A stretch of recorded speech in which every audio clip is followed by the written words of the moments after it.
Hi guys, welcome to my YouTube channel electrical store house. आज हम induction motor के कुछ इम्पॉर्टेंट मल्टीपल चॉइस क्वेश्चंस को discuss करेंगे जो किसी भी इलेक्ट्रिकल के कम्पिटिटिव एग्जाम में बहुत इंपॉर्टेंट होते हैं एंड ओनली ऑन 5 क्वेश्चंस, जिससे वीडियो ज़्यादा लेंदी नहीं होगा और आपको समझ में भी अच्छे से आएगा। ठीक है, so let's start the video. So first question है हमारा, the term cogging is associated with and options are three phase transformer, compound generator, DC series motor and induction motor. So इसका आंसर होगा इंडक्शन मोटर।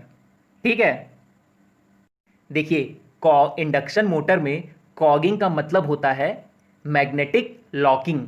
ठीक है, तो cogging में क्या होता है कि जब हम स्क्वायरल केज रोटर को स्टार्ट करते हैं उस वक्त जो रोटर टिथ होता है, मतलब रोटर के जो खांचे होते हैं, वो स्टेटर टिथ मतलब स्टेटर के खांचों को फेस करते हैं, एकदम जस्ट आमने सामने हो जाते हैं, जिससे मैग्नेटिक पाथ का जो रिलक्टेंस होता है वो बहुत मिनिमम हो जाता है, बहुत कम हो जाता है। दैट इज वाई, इसी कारण रोटर स्थिर हो जाता है, मतलब लॉक्ड हो जाता है और रोटेट नहीं कर पाता है।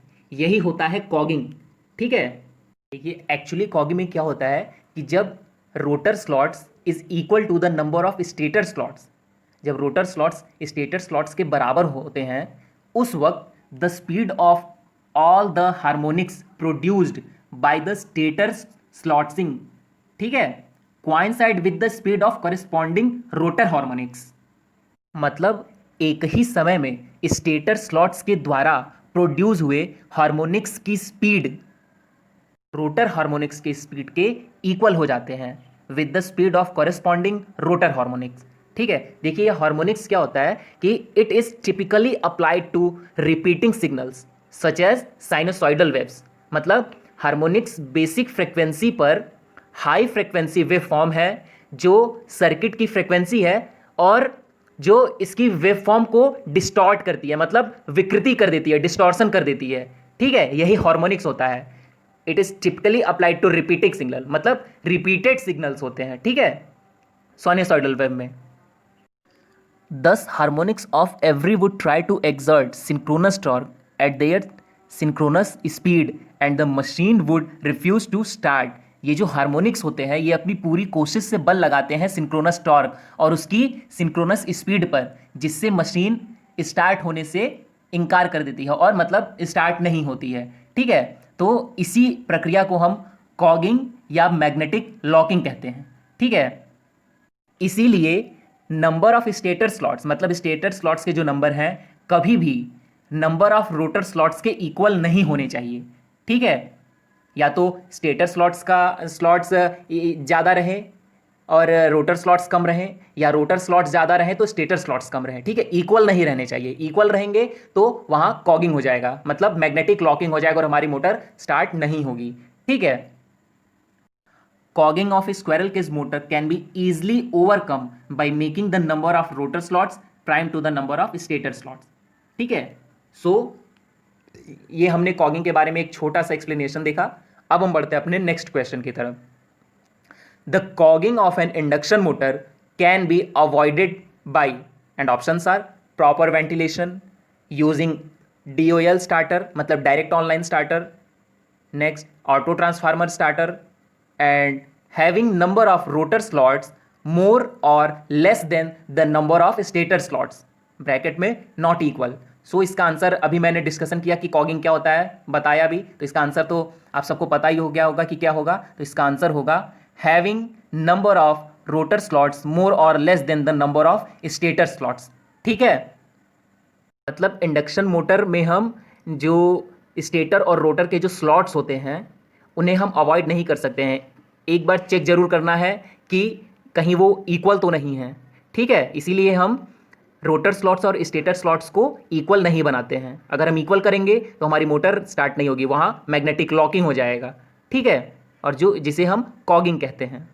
अब हम बढ़ते हैं अपने नेक्स्ट क्वेश्चन की तरफ। सो नेक्स्ट क्वेश्चन है हमारा, the crawling in the induction motor is caused by, and options are low voltage supply, high loads, harmonic developed in the motor and improper design of the machine। so इसका answer होगा harmonic developed in the motor. देखिए induction motor में ये crawling क्या होता है, crawling जो word है वो क्रॉल से आया और क्रॉल का मतलब होता है धीरे धीरे चलना। ठीक है, तो आप कुछ आइडिया लगा लिए होंगे कि धीरे धीरे चलने से मतलब मोटर के चलने से है। ठीक है, देखिए क्रॉलिंग में क्या होता है कि मोटर, स्क्वेरल केज मोटर होता है वो बहुत ही स्लो स्पीड से चलता है, मतलब अपनी सिंक्रोनस स्पीड का 1/7 चलना ही क्रॉलिंग कहलाता है। ठीक है, the resultant speed is nearly 1/7 of it synchronous speed, मतलब जो उसकी नॉर्मल गति है उस नॉर्मल गति से उसका 1/7 चलना, अपनी सिंक्रोनस स्पीड का 1/7 चलना ही क्रॉलिंग कहलाता है। This action is due to the harmonics flux, ये हार्मोनिक्स फ्लक्स के प्रोड्यूस होने के कारण, वो जो स्टेटर रोटर के बीच जो एयर गैप होता है उसमें जो हार्मोनिक्स फ्लक्स प्रोड्यूस होते हैं उनकी वजह से होता है। और if the torque is sufficiently pronounced it may prevent the motor speed exceeding 1/7 of normal, thus the motor crawls at about 1/7 the normal speed। ठीक है, जैसा कि मैंने बताया कि अपनी स्पीड का मतलब सिंक्रोनस स्पीड का 1/7 चलना ही इंडक्शन मोटर का क्रॉलिंग कहलाता है। ठीक है, क्रॉल का मतलब ही होता है धीरे धीरे चलना। अब हम बढ़ते हैं अपने नेक्स्ट क्वेश्चन की तरफ। If an induction motor with certain ratio of rotor to stator slots run at 1/7 of the normal speed, the phenomenon will be termed as। देखिए अभी पिछले वाले क्वेश्चन में हमने डिस्कस किया था वही सेम उसी तरह का ही क्वेश्चन है। And options are humming, hunting, crawling and cogging. So इसका आंसर है क्रॉलिंग। ठीक है, क्योंकि क्रॉलिंग में क्या होता है, मोटर अपनी सिंक्रोनस स्पीड या नॉर्मल स्पीड का 1/7 फिर जो चलती है स्लो स्पीड से, यही क्रॉलिंग कहलाता है। ठीक है, हम बढ़ते हैं अपने नेक्स्ट क्वेश्चन की तरफ। सो नेक्स्ट क्वेश्चन है हमारा, if any two phases for an induction motor are interchanged and options are the motor will run in reverse direction, the motor will run at reduced speed, the motor will not run, the motor will burn. तो इसका answer होगा the motor will run in reverse direction. देखिए three phase induction motor के फेजों को, जो RYB phase होते हैं, उन्हें हम बदल कर उनकी घूमने की दिशा को हम बदल सकते हैं। जैसे RYB ये हमारा फेज सीक्वेंस होता है, यदि हम RBY कर दें तो मोटर के घूमने की दिशा बदल जाएगी। ठीक है, हम किन्हीं दो फेज सीक्वेंस को, तीन फेज सीक्वेंस होते हैं हमारे RYB, इनमें से किन्हीं दो के सीक्वेंस को हम चेंज करके मोटर की घूमने की दिशा को हम बदल सकते हैं। ठीक है, जैसे RYB है तो RY को चेंज कर सकते हैं, YB को चेंज कर सकते हैं। ठीक है, किन्हीं दो फेज सीक्वेंस को।